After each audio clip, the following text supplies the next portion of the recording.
नमस्कार साथियों, मैं धर्मेंद्र सिंह स्वागत करता हूं आपका धर्मेंद्र सिंह शो में।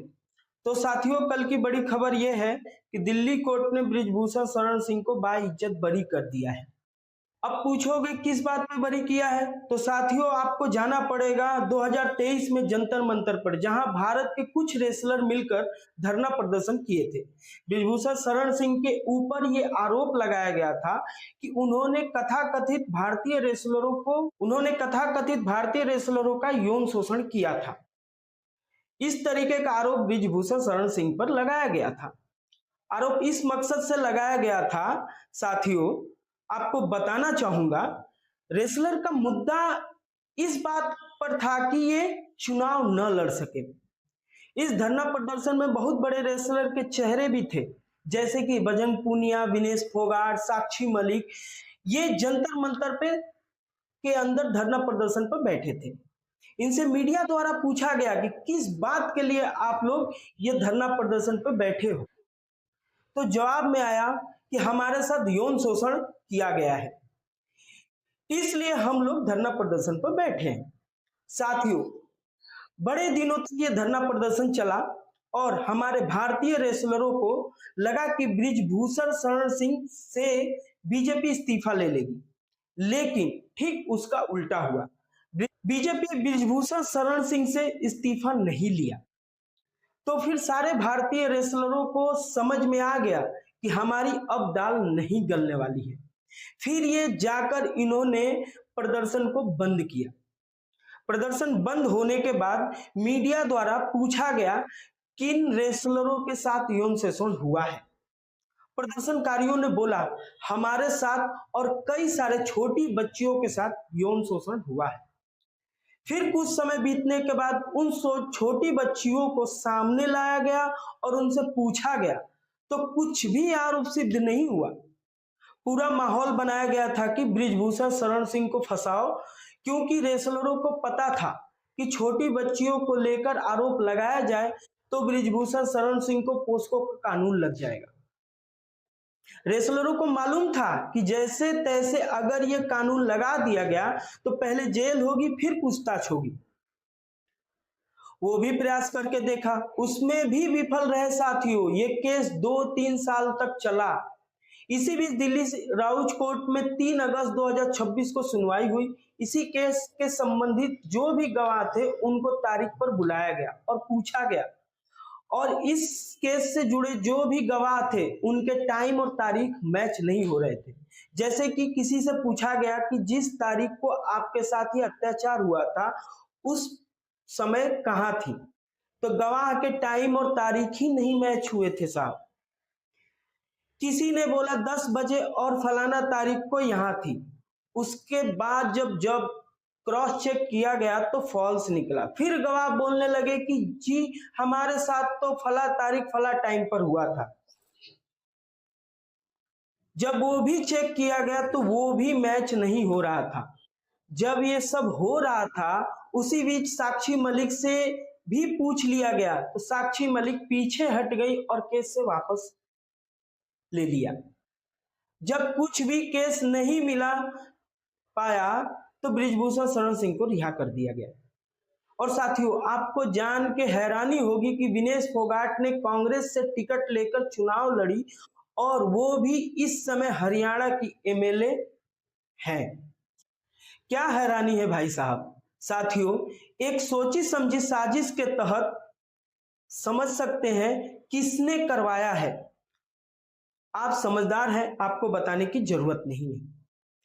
आपको तो मालूम है कि बृजभूषण शरण सिंह जी का कितना प्रभाव है पूर्वांचल में, कितना रसूख है।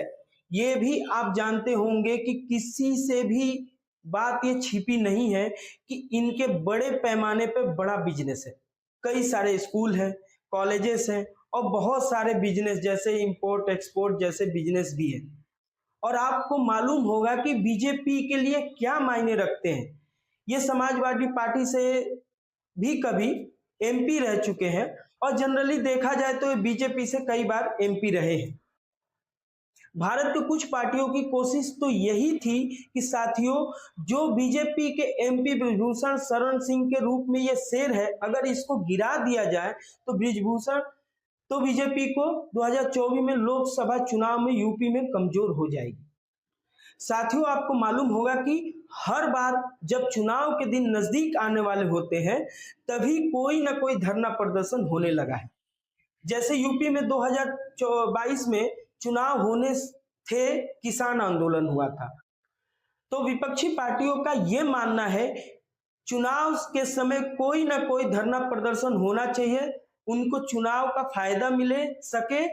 ऐसे ही 2024 में लोकसभा का चुनाव था तो भारतीय रेसलरों का प्रदर्शन हुआ था।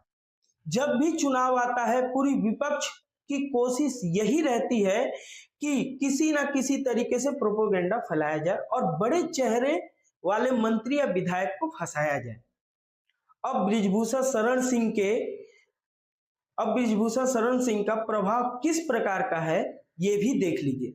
1991 में गोंडा से बीजेपी के लिए चुनाव लड़ते हैं, जीत जाते हैं। 1999 में फिर गोंडा के लिए चुनाव लड़ते हैं, बीजेपी से जीत जाते हैं। 2004 में बलरामपुर से चुनाव लड़ते हैं, बीजेपी के लिए जीत जाते हैं। हालांकि एक बार ये चुनाव समाजवादी पार्टी से भी लड़ चुके हैं 2009 में, यहां भी इन्होंने जीत दर्ज की थी। फिर इनका हृदय परिवर्तन हुआ और ये फिर बीजेपी में आ गए। शायद इनको समाजवादी पार्टी अच्छी नहीं लगी तो ये बीजेपी में आ गए। फिर 2014 में चुनाव लड़ते हैं केसरगंज से बीजेपी के तरफ से और चुनाव में जीत जाते हैं। और 2019, इसको कौन भूल सकता है, यहां पर तो बीजेपी प्रचंड जीत दर्ज की थी। 2019 में भी ये बीजेपी के लिए जीत दर्ज किया इन्होंने। इनका नाम इनके क्षेत्र में बहुत प्रभाव रखता है। जैसे इनका जो यूपी का क्षेत्र है, केसरगंज, गोंडा, बलराम, श्रावस्ती, बहराइच, मानकापुर में इनका प्रभाव बहुत ही ज्यादा है। देखा जाए तो टोटल पूर्वांचल में कई बाहुबलियों में इनका नाम आता है। अगर इनका केस सही साबित हो जाता तो यूपी में बीजेपी को बहुत सारे सीटों से हाथ धोना पड़ सकता था। अब इन केस के वजह से 2024 में बीजेपी ब्रिजभूषण शरण सिंह को टिकट नहीं दिया यूपी में। इन जगहों पर इनके बेटे को टिकट दिया जो कि जीत कर आए हैं। फिलहाल इन्हें तो केस से बरी कर दिया गया है। लेकिन साथियों, इस केस के वजह से 3 साल तक नुकसान ब्रिजभूषण शरण सिंह को और बीजेपी को उठाना पड़ा। तमाम तरह के लोगों के बीच छवि खराब हुई। इनके आरोप लगाने से कुश्ती संघ में अविश्वास पैदा हुआ है, उसका क्या? इसके वजह से एशियन रेसलिंग चैंपियनशिप 2023 में भारत में होने वाला था, वो भारत से हट के अस्ताना काजाकिस्तान में चला गया।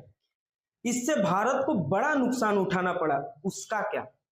जो भारत पूरी दुनिया में माना जाता है कि सुरक्षा के लिए, महिला सुरक्षा के लिए उस देश की बदनामी हुई, उसका क्या? बाहरी देशों का कहना था कि भारत में महिला रेसलर सुरक्षित नहीं है। देश को बहुत नुकसान उठाना पड़ा था। साथियों, 2023 में चलिए अब कुछ बातों पे चर्चा कर लेते हैं कि यह सब क्यों हुआ। क्योंकि ब्रिजभूषण शरण सिंह को के नजरिए से एक नया नियम लाया गया था। वो नियम क्या था आप भी जान लीजिए, जो कि पूरे फसाद की जड़ है। जो ये कथाकथित रेसलर हैं, उनका कहना था कि हम कोई नेशनल नहीं खेलेंगे और ना ही कोई ट्रायल देंगे। इसी बात पे पूरा प्रदर्शन किया गया था। प्रदर्शनकारियों को लगा था कि ब्रिजभूषण शरण सिंह खिलाफ में प्रदर्शन करेंगे तो जो नियम लाए जा रहे हैं वो हटा लिए जाएंगे, और उनको मालूम नहीं था कि ये मुद्दा इतना बड़ा बन जाएगा। इन्होंने सोचा था कि हम लोग हो हंगामा करेंगे तो बीजेपी इनसे इस्तीफा ले लेगी, लेकिन उसका उल्टा हुआ।